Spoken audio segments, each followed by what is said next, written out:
Hello everyone, good morning. তোমরা সবাই কেমন আছো? প্রত্যেকেই ভালো আছো এবং সুস্থ আছো, তাই তো? তো আজকে আমরা ম্যাথের ক্লাস করব, পেজ নাম্বার 72 এবং 73। এর আগে আমরা কিছুটা ভাগের শর্ট কোশ্চেন এবং কিছুটা ভাগ শিখেছিলাম। তো আজকে আমরা আরও কিছুটা শিখব, তাই তো? প্রত্যেকেই খুলেছো পেজ 72 এবং 73। তো আগে কি জেনেছিলাম? ভাগ কাকে বলে? একই সংখ্যাকে বারবার বিয়োগ করার সহজ পদ্ধতির নাম হলো ভাগ, তাই তো? ভাজ্য কাকে বলে আগে শিখেছিলাম। যে সংখ্যাকে ভাগ করা হয় তাকে বলে ভাজ্য, তাই তো? অর্থাৎ একে বলে ইংরাজিতে ডিভাইডেন্ড। আর যেটা দিয়ে ভাগ করা হয় তাকে বলে ভাজক, অর্থাৎ ইংরাজিতে বলে ডিভাইসর। ভাগ করে যে ফল বের হয় তাকে বলে ভাগফল, অর্থাৎ ইংরাজিতে বলে কোটিয়েন্ট। ভাগ করার পর যে অবশিষ্ট থাকে তাকে বলে রিমাইন্ডার, তাই তো? তাকে কি বলে? রিমাইন্ডার, অর্থাৎ ভাগশেষ। ওকে এভরিওয়ান, এটা তোমরা আগেও জেনেছিলে, আমি আবারও বললাম। আরও কিছুটা দেখো শর্ট কোশ্চেন, যেটা তোমাদের সুবিধা হবে পরীক্ষার সময়। গুণ ও ভাগ হলো পরস্পর বিপরীত প্রক্রিয়া, অর্থাৎ গুণ হলো কোনো সংখ্যাকে বারবার যোগ করা, আর ভাগ হলো কোনো সংখ্যা থেকে একই সংখ্যা বিয়োগ করা, তাই তো? সেটা হলো, সেই জন্য একে বলা হচ্ছে বিপরীত প্রক্রিয়া, গুণ ও ভাগ। কিন্তু ভাগ প্রক্রিয়া বিনিময় নিয়ম মেনে চলে না। কেন? 4 ভাজিতক 2 হলে 2 ভাজিতক 4 হবে না, কারণ 2 দিয়ে 4কে ভাগ করা যায়, তাই তো? কিন্তু 4 দিয়ে 2কে কীভাবে ভাগ করব? 4 তো বড়, 2 ছোট, তাই এটা বিনিময় নিয়ম মেনে চলে না। মনে রেখোটা প্রত্যেকটা তোমরা পড়বে। কোনো সংখ্যাকে শূন্য দিয়ে ভাগ করা যায় না। শূন্য ছাড়া যে কোনো সংখ্যা দিয়ে শূন্যকে ভাগ করলে ভাগফল শূন্য হয়, তাই তো? বোঝা গেছে? কোনো সংখ্যা দিয়ে শূন্যকে ভাগ করলে ভাগফল শূন্য হয়, কিন্তু কোনো সংখ্যাকে শূন্য দিয়ে ভাগ করা যায় না। এগুলো পড়বে ভালো করে। এবার দেখো, যেটা আমরা করব, 1 দাগ আর 2 দাগ কাজ করব অনুশীলনী 8-এর। ফাঁকা ঘরে সঠিক সংখ্যা বসাও। দেখো 1 দাগের ক যেটা বলেছে, 56 ভাজিতক 8 সমান কত? 56কে 8 দিয়ে ভাগ করলে কত হবে? 8-এর নামটা পড়তে হবে, 8 সাথে 56, তাই তো? পেয়ে গেলাম। এটা ভাগফল নির্ণয় করতে বলেছে, ভীষণ ইজি।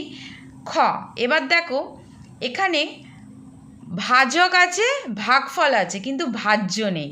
তো আমরা ভাজ্যটা কিভাবে বের করব? ভাজ্য বের করতে গেলে ভাজক আর ভাগফল গুণ করে বের করতে হবে, তাই তো? দেখো গুণ করে বের করেছি, 9 9 81। গ দেখো, ভাজ্য আছে, ভাগফল আছে, ভাজক নেই। তো আমরা এটা কিভাবে বের করব? ভাগফল দিয়ে ভাজ্যকে ভাগ করব, তাহলেই পেয়ে যাব, তাই তো? এবার দেখো ঘয়েরটা ইজি, ভীষণ ইজি। 108 ভাজিতক 9, এটাকে 9 দিয়ে ভাগ করতে হবে, তাই তো?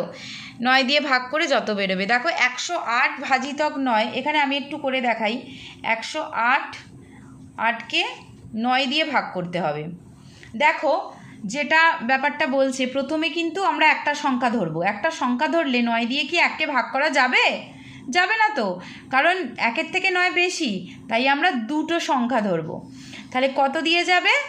দেখো 9-এর নামটা পড়ো, 10-এর বেশি হলে থেমে যাব আমরা। তাহলে 9 2 18, তাহলে 18 বেশি হয়ে যাচ্ছে, তাহলে 9 1 9, তাই তো?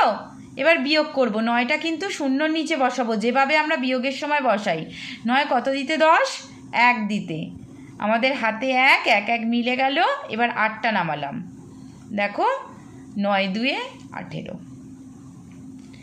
এটা তোমাদের জাস্ট শেখাবার জন্য আমি ভাগটা করলাম, তাই তো? তাহলে কত হলো? ভাগফলে 12। সেম অঙ্ক দেখো 59টা, ভাজ্য নেই, ভাজক আছে, ভাগফল আছে, গুণ করে বের করতে হবে।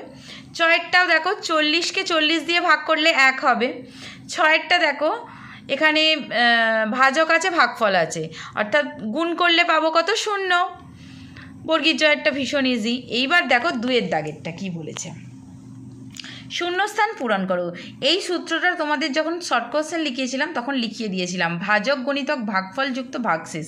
মানে এটা ভাজ্যটাকে কিভাবে বার করব সেই সূত্র, অর্থাৎ ভাজক দেওয়া আছে, ভাগফল দেওয়া আছে ও ভাগশেষ দেওয়া আছে, কিন্তু ভাজ্য দেওয়া নেই। তাহলে ভাজ্যটাকে কিভাবে বার করব? ভাজক আর ভাগফলে গুণ করে তার সঙ্গে ভাগশেষ যোগ করব। খ, ভাগ হলো ড্যাশের বিপরীত প্রক্রিয়া, জানো গুণের। গ, ভাগশেষ সর্বদা ড্যাশের থেকে ছোট হয়, ভাজকের থেকে ছোট হয়। ঘ, 9-এর মধ্যে 3 কতবার আছে? সেম অঙ্ক আমরা মেন্টাল ম্যাথে করেছি, 3 দিয়ে 9কে ভাগ করলেই আমরা পেয়ে যাব। উঙা, কোনো সংখ্যাকে 1 দিয়ে ভাগ করলে ড্যাশ সংখ্যা পাওয়া যায়, সেই সংখ্যা পাওয়া যায়, তাই তো? এবার দেখো তোমাদের HW ভাগফল ও ভাগশেষ নির্ণয়। ক, খ, গ, উঙা দেওয়া আছে। এবার আদার্স অঙ্কগুলো যেগুলো তোমাদের নামতা পড়া আছে সেই অঙ্ক তোমরা করতেই পারো, বাড়িতে প্র্যাকটিস করতেই পারো, ঠিক আছে? কিন্তু ক্লাসে আমি যেগুলো বেছে বেছে করাবো সেগুলো করবে, কিন্তু তোমরা বাড়িতে প্র্যাকটিস অবশ্যই করবে। বিভিন্ন রকমের বিভিন্ন বড় ভাগও তোমরা বাড়িতে প্র্যাকটিস করতেই পারো। ওকে, এবার দেখো আমি একটু ভাগশেষটা বলি। এখানে দেখো একটা আমি অন্য অঙ্ক নিয়েছি, এটাও তোমাদের একটু শেখাবার জন্য। 555কে 11 দিয়ে ভাগ করব।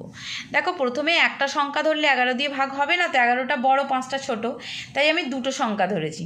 55 তো জানি 11 5 55।